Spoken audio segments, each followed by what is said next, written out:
Field में रहते हैं और शिक्षक साथियों से मिलते हैं, एक सवाल जरूर आता है नीतीश, सर ये 6/0 एक तरह का सवाल आता है, ये ठीक है इन्फिनिटी बोल देते हैं, अनंत बोल देते हैं, लेकिन इस पे आज ठहर के 2 मिनट हम बात कर सकते हैं। हमारे साथ काफी शिक्षक साथी हैं और कंफ्यूजन होता है कि 6/0 इन्फिनिटी या अनडिफाइंड क्यों बोल देते हैं।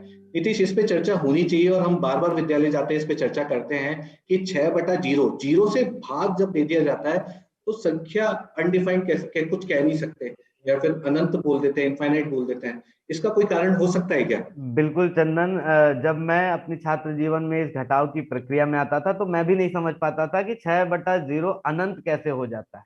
जी। और ये अनंत का कॉन्सेप्ट क्यों हो जाता है, क्योंकि 0 से 6 में भाग देंगे वो तो ठीक है, लेकिन अनंत क्या है, तो ये कॉन्सेप्ट मुझे उस समय नहीं समझ में आता था। लेकिन जब धीरे धीरे उस प्रक्रिया में शामिल हुआ तो बिल्कुल इसको समझा। और हमें ये शिक्षक साथियों के साथ पूरी चर्चा करनी चाहिए इस पर कि ये 6/0 अनंत कैसे पहुंचता है। और ये कोई, यानी ऐसे लगता है ये बहुत ही भूतिया सवाल है, मैं बहुत डर जाऊंगा, मुझसे मत पूछो भाई। लेकिन ये इतना ही सरल है, अगर सोचने बैठे आप और मैं कोशिश करेंगे 2 मिनट में इसको समझ पाए। लेकिन उससे पहले सोनू छनिया जी ने बोला है कि दैनिक जीवन से गणित का जुड़ाव बहुत जरूरी होता है, तो हम इस सवाल को प्राथमिक शिक्षण से जोड़ने की कोशिश करेंगे। नीतीश, मैं कोशिश करता हूँ, मैं सभी को बोलना चाहता हूँ कि मैं यहाँ पे बोर्ड पे ही गणित कर सकता हूँ। मेरे पास एक ऑप्शन होता है, क्षमा चाहूंगा, वापस मैं स्क्रीन से निकल गया हूँ, व्हाइट बोर्ड होता है, मैं उसका अगर उपयोग कर पाऊँ। आपको दिख रहा है मेरा व्हाइट बोर्ड नीतीश? बिल्कुल चंदन, व्हाइट बोर्ड सामने दिख रहा है। सामने दिख रहा है, तो मैं इसमें कुछ ड्रॉ करने की कोशिश करूंगा। तो हमारा सवाल यह है, हम ये पूछना चाहते हैं कि 6/0, थोड़ी सी राइटिंग आपको लगेगी कि थोड़ी गड़बड़ है, लेकिन ये व्हाइट बोर्ड है, मैं इसको कंप्यूटर से लिख पाता हूँ। तो हमारा सवाल ये है नीतीश कि इसको अनडिफाइंड और या फिर क्यों बोल देते हैं कि कुछ कह नहीं सकते।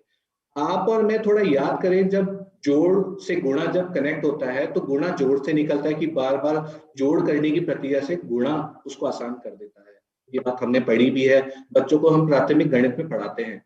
दूसरी बात, अगर मैं बार बार घटाओ की प्रक्रिया को भाग से जोड़ता हूं, उस कॉन्सेप्ट से अगर चलें, आप सभी प्लीज ध्यान दीजिएगा कि अगर मैं बोलता हूं बार बार घटाओ, तो मैं इसको वापस मिटा देता हूं, मैं आपकी इशारा कर रहा हूं। आप एक कॉन्सेप्ट होता है उससे अगर चले तो, कि अगर मैं 6/3 करके देखूं नीतीश, आप देख पा रहे हैं 6/3, तो इसमें होता क्या है, आप बार बार घटाव करते हैं कि 6 को मैंने पहली बार घटाया, 6 - 3, तो कितना आया नीतीश? बिल्कुल चंदन, 6 - 3 यानी 3। तो मैंने एक कितनी तरह बार से घटाया नीतीश? अभी एक आपने बार। एक बार घटाया है। फिर मैं कोशिश करूंगा, थोड़ा सा मेरा माउस, हाँ मिल गया मिल गया, 3, फिर वापस में 3 घटाऊंगा, तो मैंने कितनी बार घटाया?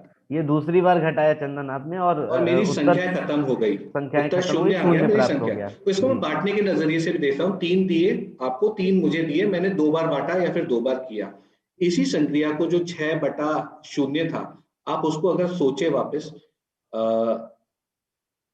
तो मैं अगर 6/0 लिखता हूं यहाँ पे वापस, 3 हटा के 6/0, तो इसको अगर मैं वापस करूं नीतीश, चालू करें बांटना, 6 में से बिल्कुल। कितना गया? शून्य। शून्य। कितना बचा? 6। 6। फिर वापस 6 बचा, वापस मैं बांटता हूं जब तक, 6 में से शून्य गया, कितना बार करूं? 6। तो बिल्कुल चंदन, आपने सही तरफ इशारा किया है कि ये प्रक्रिया तो फिर जीवन भर चलती रहेगी। 6 में से हम शून्य घटाते रहेंगे और हल के तौर पे 6 प्राप्त करते रहेंगे, तो ये उसका मुझे ऐसा लग रहा है, मेरी बेटी जब डी और बी लिखती है ना, वो वाली राइटिंग आ रही है, तो आपको, आप सब समझ जाइए कि मैं 6 लिख रहा हूँ, है ना? तो नीतीश, आपने इशारा सही किया कि मैं इसको लंबे या फिर अनंत तक लिखता चला जाऊंगा, इसलिए वो 6/0 इन्फानाइट कह दिया जाता है। इसको हम बच्चों से बात करें कि इसको क्यों कहा जाता है, और बच्चों से अगर ये 2 मिनट की चर्चा हो जाए कक्षा 6 में, तो उनके लिए काफी अच्छा होगा। नीतीश, मैं वापस पीपीटी पे आता हूँ।